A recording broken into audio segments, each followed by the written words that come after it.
You have slain a dormant beast, the Mountain King's larva. Sonny fell breathlessly to his knees.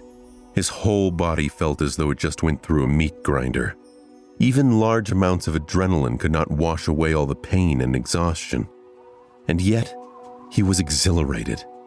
The satisfaction of killing the larva was so vast that he even forgot to be disappointed about not receiving a memory, the special item tied to a Dream Realm inhabitant's essence, which was sometimes awarded by the spell to the triumphant awakened.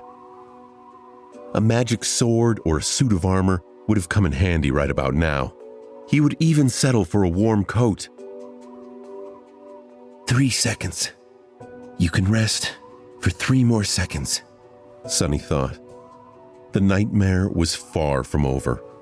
A few moments later, he forced himself to come back to his senses and looked around, trying to assess his situation. The larva was dead, which was great. However, he was still tied to it by the damn chain. The shifty slave and the scholar, both pale as death, were busy untangling it to buy the 3 of them at least some freedom of movement. Further away, torn bodies and pieces of flesh were lying on the ground. Many slaves were killed. The lucky few who had somehow managed to escape were now running away. Fools. They're dooming themselves. The chain jerked towards where they ran, but then suddenly went slack. A burst of hope filled Sonny's chest, but it was quickly dashed when he realized he was still attached to the scholar and the shifty slave. At some point, the chain must have broken in 2. If their shackles had a less sophisticated locking mechanism, he would have tried to pick the lock and free himself. Unfortunately, each pair was fixed to a specific link. Without unlocking them, no one was going anywhere. The tyrant, Mountain King, was hidden from sight by the bright glow of the bonfire. Sonny could feel his movements, however, due to the subtle tremors spreading through the stones. Screams of the slaves who were yet to perish filled the night. The soldiers, who were still alive, bellowed out, desperately trying to fight off the monstrosity. What pulled Sonny's attention the most, however, was the fact that several of the maimed bodies were starting to move. More larvae? His eyes widened. One after another, 4 more corpses slowly rose to their feet. Each beast looked as disgusting as the first had, and not a bit less deadly. The nearest was mere feet away from Sonny. Damn it all! He thought. Then, weakly, I want to wake up. A strange clicking filled the air. One of the beasts turned its head towards Sonny's group of slaves and gnashed its fangs. The shifty slave fell on his ass, whispering a prayer, while the scholar just froze in place. Sonny's eyes darted to the ground, trying to find something to use as a weapon, but there was nothing there. But he wasn't about to give up. Full of vitriol, he simply wrapped a length of chain around his knuckles and raised his fists.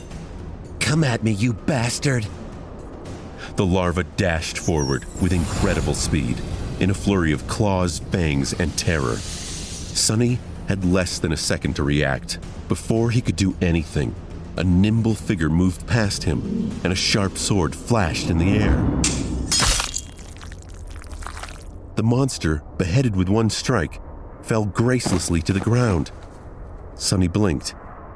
What was that?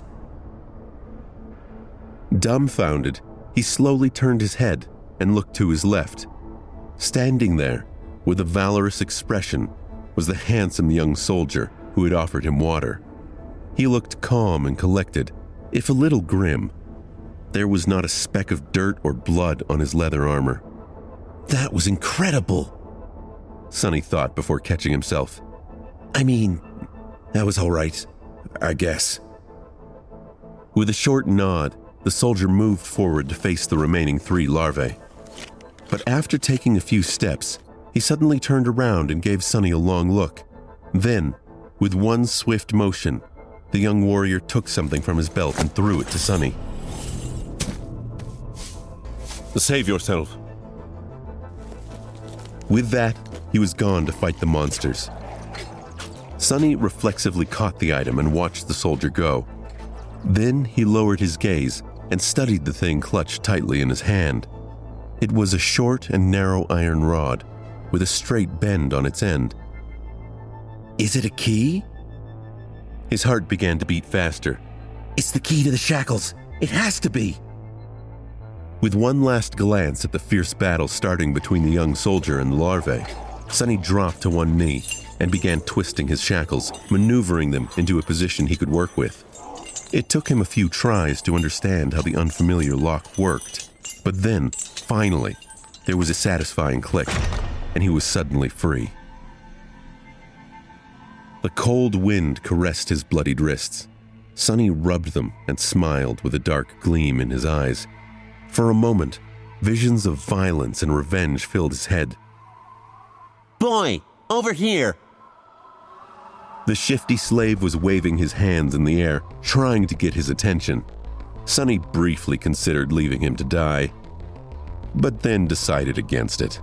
There was strength in numbers. He hurried over to the other two slaves and quickly unlocked their shackles.